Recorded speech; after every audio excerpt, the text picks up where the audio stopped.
ہیں، یہ آپ کی صحبتوں کا فیضان ہے۔ میں سمجھتا ہوں کہ رضا بھائی نے جو الفاظ میرے لیے ادا کیے، میں اس کے قابل نہیں ہوں۔ جس طرح علامہ اقبال رحمۃ اللہ علیہ کو کسی نے کہا کہ ہم آپ کو اعزاز دینا چاہتے ہیں، تو اس نے کہا کہ میرے جو پرائمری کے استاد تھے مولوی میر حسن رحمۃ اللہ علیہ، میں یہ چاہتا ہوں کہ یہ سر کا خطاب ان کو دیا جائے۔ میں سمجھتا ہوں اگر ہماری زندگی سے قبلہ پیر صاحب کو مانس کر دیا جائے تو ہماری زندگی ختم ہو جائے، اس میں کچھ بھی نہیں ہے۔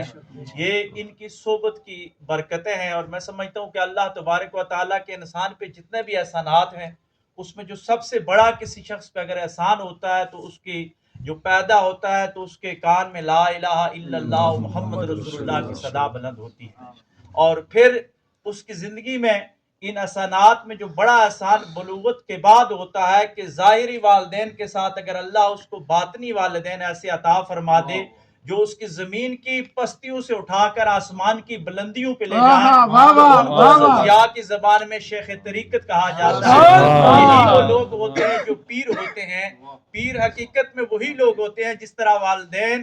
آپ کی دنیاوی طور پر مادی طور پر تربیت کرتے ہیں، یہ پیر جو ہوتے ہیں، یہ صوفی ہوتے ہیں، آپ کی روحانی تربیت کرتے ہیں۔ میں نے قرآن مجید کی جو آیت آپ کے سامنے پیش کی کہ اللہ تبارک و تعالیٰ نے انسان کے بارے میں فرمایا کہ احسن تقویم میں نے اس کو پیدا فرمایا، تو یہ انسان کے حوالے سے قبلہ پیر صاحب کی صحبتوں سے جو ہم نے سنا کہ یہ انسان روح اور مادے کا حسین امتزاج ہے، یعنی اس سے اگر مادیت کو ختم کر دیا جائے تو پھر بھی یہ انسان نہیں، پھر روح والے تو صرف فرشتے رہ جاتے ہیں، اور اگر روح کو نکال دیا جائے، صرف مادے کو رکھ دیا جائے، تو پھر مادیت جو ہے وہ کسی کام کی نہیں، وہ شیطانیت کا ایک چروا بن جایا کرتی ہے۔ مادی جسم کی پرورش کے لیے اللہ تبارک و تعالیٰ نے ہمارے والدین کی ذمہ داری لگائی ہوتی ہے کہ ہم پیدا ہوتے ہیں تو پیدا ہوتے ساتھ ہی اللہ تبارک و تعالیٰ ہمارے والدین کے دل میں ہماری محبت ڈال دیتے ہیں، کیونکہ یہ محبت ڈالنے والی تو اللہ کی ذات ہے۔ دیکھیں وہ جانوروں کے جو بچے ہوتے ہیں ان کے والدین کے اندر بھی اس کی محبت ڈال دیتی ہے، اور انسانوں کے اندر بھی اس کی محبت ڈال دیتے ہیں۔ جانور بھی اپنے بچے کی پرورش خوراک کے ذریعے کرتے ہیں، لیکن انسان کو اللہ تبارک و تعالیٰ نے یہ اعزاز عطا فرمایا کہ اس کی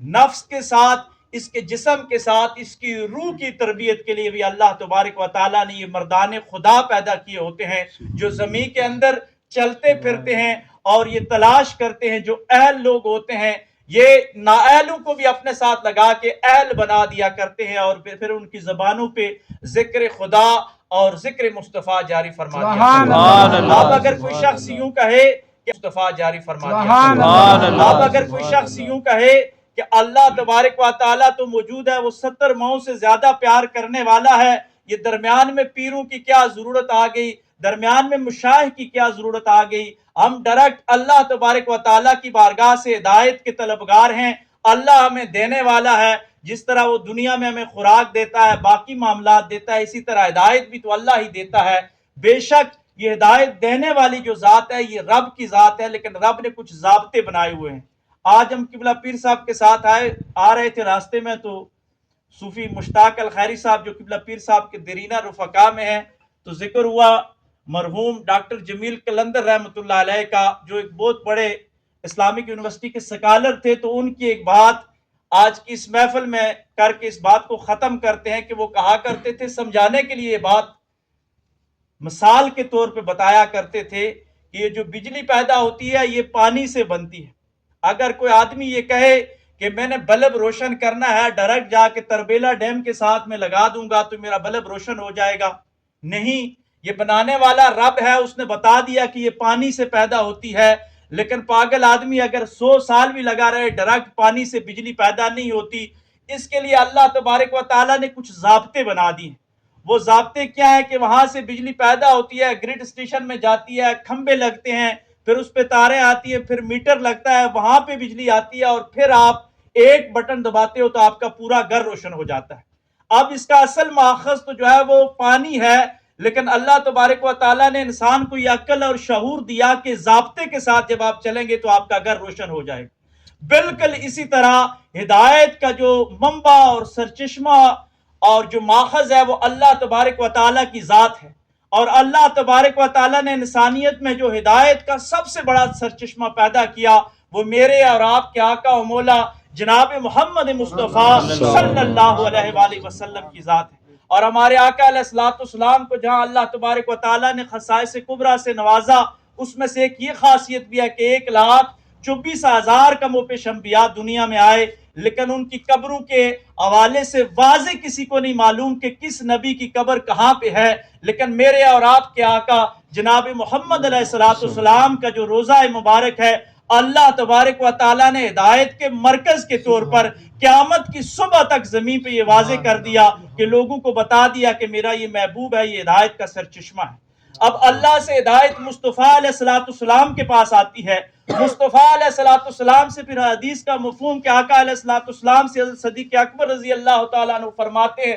کہ اللہ جو کچھ ایسے کبریٰ سے نوازا، اس میں سے ایک یہ خاصیت بھی ہے کہ 1,24,000 کم و بیش انبیاء دنیا میں آئے، لیکن ان کی قبروں کے حوالے سے واضح کسی کو نہیں معلوم کہ کس نبی کی قبر کہاں پہ ہے، لیکن میرے اور آپ کے آقا جناب محمد علیہ الصلوۃ والسلام کا جو روضہ مبارک ہے، اللہ تبارک و تعالیٰ نے ہدایت کے مرکز کے طور پر قیامت کی صبح تک زمین پہ یہ واضح کر دیا کہ لوگوں کو بتا دیا کہ میرا یہ محبوب ہے، یہ ہدایت کا سرچشمہ ہے۔ اب اللہ سے ہدایت مصطفیٰ علیہ الصلوۃ والسلام کے پاس آتی ہے، مصطفیٰ علیہ الصلوۃ والسلام سے پھر حدیث کا مفہوم کہ آقا علیہ الصلوۃ والسلام سے حضرت صدیق اکبر رضی اللہ تعالیٰ عنہ فرماتے ہیں کہ اللہ جو کچھ حضور فرماتے ہیں کہ میرے سینے میں ڈالتا ہے، میں ابو بکر صدیق کے سینے میں منتقل فرما دیتا ہوں۔ ہمارا جو یہ نقش بندی سلسلہ ہے، یہ سیدنا صدیق اکبر رضی اللہ تعالیٰ عنہ سے ہوتا ہوا، سلیمان فارسی سے ہوتا ہوا، امام جعفر صادق سے ہوتا ہوا، یہ چلتے چلتے چلتے چلتے کم و بیش 30 35 38 سلاسل میں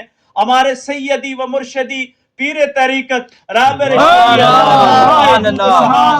علامہ پیر محمد طیب زمانی دامت برکاتہم العالیہ تک پہنچتا ہے۔ اس کو اسی انداز کے ساتھ لگائیں کہ یہ ہدایت کا جو مین فیڈر ہے وہ مدینہ میں ہے، مدینہ سے یہ شاہ نقشبند سے ہوتا ہوا، بغداد سے فیض حاصل کرتا ہوا، ہمارے خواجگان سے فیض حاصل کرتا ہوا، یہ مرد آپ کی بارگاہ میں، آپ کے سامنے، آپ ان کی بارگاہ میں تشریف فرما ہیں کہ آج جس طرح بٹن دبائیں تو آپ کا گھر بجلی سے روشن ہو جاتا ہے، یہ وہ ہدایت کا چینل ہے کہ آپ ان کے ہاتھوں میں جب ہاتھ دے دیتے ہیں، آپ جب سلسلے میں داخل ہو جاتے ہیں تو اللہ تبارک و تعالیٰ آپ کی دنیا بھی آسان فرما دیتا ہے، آپ کا دین بھی آسان کر دیتا ہے۔ حقیقت میں جو دینے والا ہے وہ اللہ ہی دیتا ہے، رسول اللہ صلی اللہ علیہ وآلہ وسلم کے وسیلے سے دیتا ہے، لیکن یہ جو اللہ والے ہیں یہ زمین پہ نور ہدایت کے کھمبے ہیں، یہ روشن مینارے ہیں، جو ان کے ساتھ لگ جاتا ہے وہ کامیاب ہو جاتا ہے، اور جو ڈائریکٹ دریاؤں سے اور سمندروں سے بجلی حاصل کرنے کی کوشش کرتا ہے اس کو روشنی تو نہیں ملتی، وہ ڈوب جایا کرتا ہے، لیکن جو تھرو پراپر چینل جاتا ہے اس کی زندگی میں خوشیاں آ جایا کرتی ہیں، اس کو روشنیاں مل جایا کرتی ہیں۔ بس میرے دوستو یہی پیغام ہے کہ جسم کی پرورش کے لیے اپنی محنت کریں، روزی کمائیں حلال کی، اپنی دنیا کو اچھے سے اچھا بنائیں، لیکن ساتھ اس پنجرے کے اس روح کا بھی خیال کریں۔ اس روح کا جو معالج ہے وہ صرف اور صرف یہ شیخ طریقت ہوتے ہیں، یہ روحانی پیشوا ہوتے ہیں۔ جسم بیمار ہو تو آپ ڈاکٹر کے پاس جاتے ہیں، اس روح کا بھی خیال کیا کریں۔ اگر یہ پریشان ہے، دل تنگ ہو رہا ہے، کسی کو سمجھ نہیں آ رہی کوئی مسئلہ، تو ان کی بارگاہ میں آ جائیے، تنہائی میں ان کے ساتھ